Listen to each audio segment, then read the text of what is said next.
आजची घटना सांगली जिल्ह्यातील मिरज तालुक्यातील एरंडोली गावातील आहे. या गावात प्रमोद वसंत जाधव हा माणूस राहतो.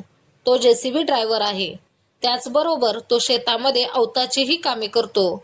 यावरच त्याचा खर्च चालतो. प्रमोदचे लग्न झालेले नाही. एरंडोली गावात रमणी नावाची एक विधवा राहते.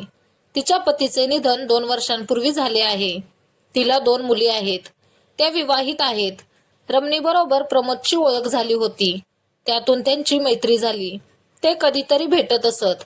त्यांची मैत्री इतकी वाढत गेली की ते तासनतास गप्पा मारत असत. प्रमोद आपल्याशी मैत्री का वाढवत आहे, जवळीक का निर्माण करत आहे, हे रमणीला समजायला वेळ लागला नाही. ती एकटीच राहत होती. तिला अडवणारं, रोखणारं कुणीच नव्हतं. त्यामुळे तिला रान मोकळं होतं. तो तिच्याकडे वासनेच्या भावनेने बघत होता. दोघांनी एकमेकांची गरज ओळखली आणि ते एकमेकांना सतत भेटू लागले. काही दिवसांतच त्यांच्यात जवळीक निर्माण झाली. त्यांच्यात अनैतिक संबंध निर्माण झाले. रमणी एकटीच राहत होती. त्यामुळे तिच्यावर अनेकांचं लक्ष असायचं. ती एकटी, त्यात विधवा, त्यामुळे तिच्याकडे वाईट नजरेने बघणाऱ्या नालायक लोकांची संख्या जास्त होती. काही वेळा तर तिच्या नातेसंबंधातील लोकही तिला आधार देण्याऐवजी ती कधी आपल्याला भेटेल, आपण तिच्याकडून आपली इच्छापूर्ती कधी पूर्ण करून घेऊ, तिचा गैरफायदा घेत लचके तोडण्यासाठी टपून बसलेले असायचे. जगात नीच प्रवृत्तीच्या माणसांची कमी नाही. रमणीवर धोंडीराम लक्ष्मण माने याची देखील वाईट नजर होती. तोही तिचा उपभोग घेण्यासाठी टपून बसला होता. तो रमणीचा दूरच्या नात्याने धीर लागत होता. त्याचे लग्न झाले होते. तरीही त्याला रमणीला मिळवायचे होते. तिच्याकडून तो शरीर सुखाची अपेक्षा ठेवत होता. पण रमणी त्याला विचारतही नव्हती. ती त्याला भीकही घालत नव्हती. ती त्याच्याकडे पूर्णपणे दुर्लक्ष करत होती. एके दिवशी धोंडीरामने रमणीला एकांतात गाठले आणि तिला म्हणाला, त्या प्रमोदकडे काय आहे? माझ्याकडे पैसा अडका आहे.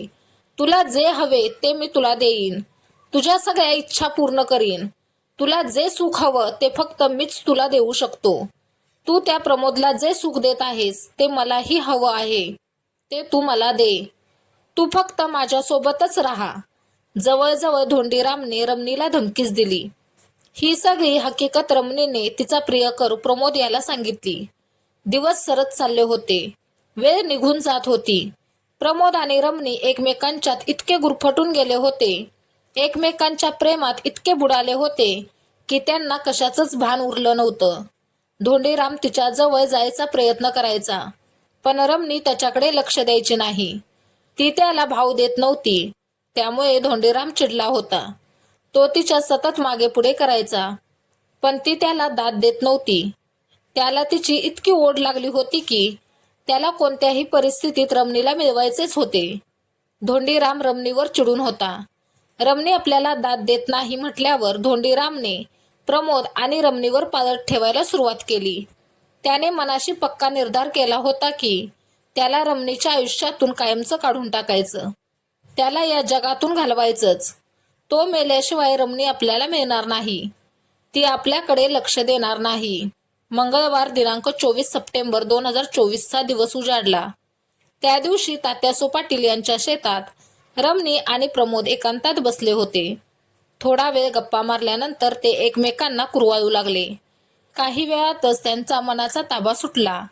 आपण उघड्यावर बसलो आहोत याचे भान त्यांना उरले नाही. कामातुरांना भय आणि लाज नसते, तसंच या दोघांचं झालं होतं. ते एकमेकांच्या मिठीत स्थिरावले. हळूहळू शरीर सुखाचे धडे ते गिरवू लागले. धोंडीराम त्यांच्या पाळतीवर होता. तो हे सर्व बघत होता. त्या दोघांना ह्या अवस्थेत बघून त्याचे पित्त खवळले. प्रमोद आणि रमणीच्या अनैतिक संबंधांची गावात चर्चा चालूच होती.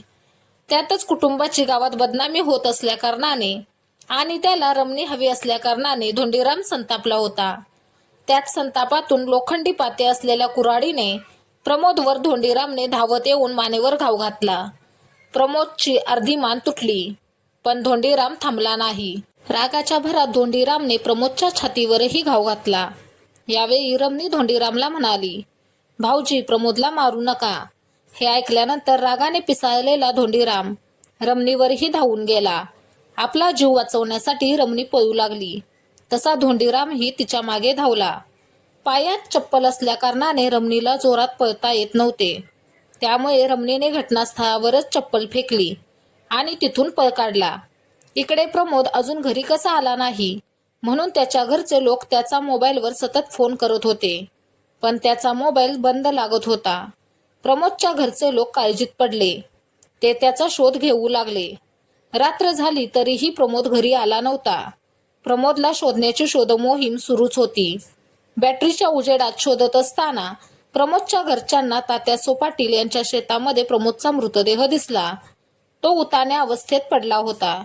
या शोध मोहिमेत गावातील इतरही लोक होते. त्यांनी मिरज ग्रामीण पोलीस स्टेशनमध्ये या घटनेची माहिती दिली. घटनेची माहिती मिळताच पोलीस उपविभागीय अधिकारी प्रनिल गिल्टा यांच्या मार्गदर्शनाखाली पोलीस निरीक्षक भैरू तळेकर, उपनिरीक्षक मुंडे, माने, नदाफ आणि त्यांच्या पथकाने घटनास्थळी धाव घेतली. पोलिसांनी पंचांच्या उपस्थितीत प्रदीपच्या मृतदेहाचा पंचनामा केला. त्यानंतर मृतदेह पोस्टमॉर्टमसाठी पाठवण्यात आला. पोलिसांनी प्रमोद जाधव यांच्या खुनाबद्दल माहिती घेतली. महिलेने पोलिसांना दिलेल्या जबाबानुसार प्रमोदच्या खुनामागे धोंडीराम माने असल्याची माहिती मिळाली. त्यानंतर पोलिसांनी संशयावरून धोंडीराम लक्ष्मण माने वय 42, राहणार माने वस्ती, लक्ष्मी मंदिराजवळ एरंडोली तालुका मिरज यास ताब्यात घेतले.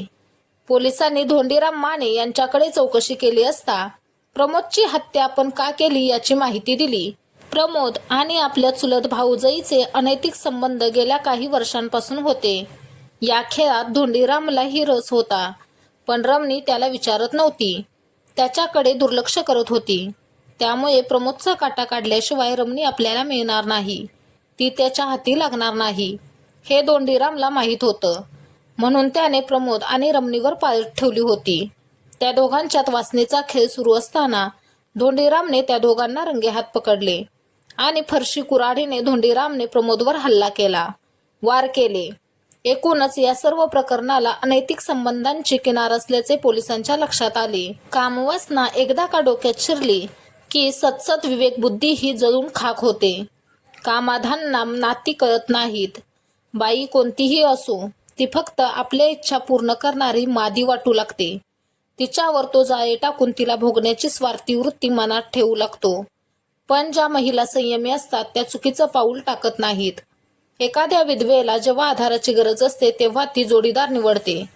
हे सर्व करून साध्य काय झालं? धोंडीराम जेलमध्ये गेला, प्रमोद जीवानिशी गेला आणि रमणी परत एकदा एकटी पडली. माणूस किती खालच्या पातळीवर उतरू शकतो हेच सांगणारी ही सत्य घटना आहे. ही कथा सांगताना कोणालाही दुखावण्याचा किंवा त्रास देण्याचा हेतू नाही, तर तुम्हाला जागरूक करणं आणि सतर्क करणं हाच यामागचा उद्देश आहे.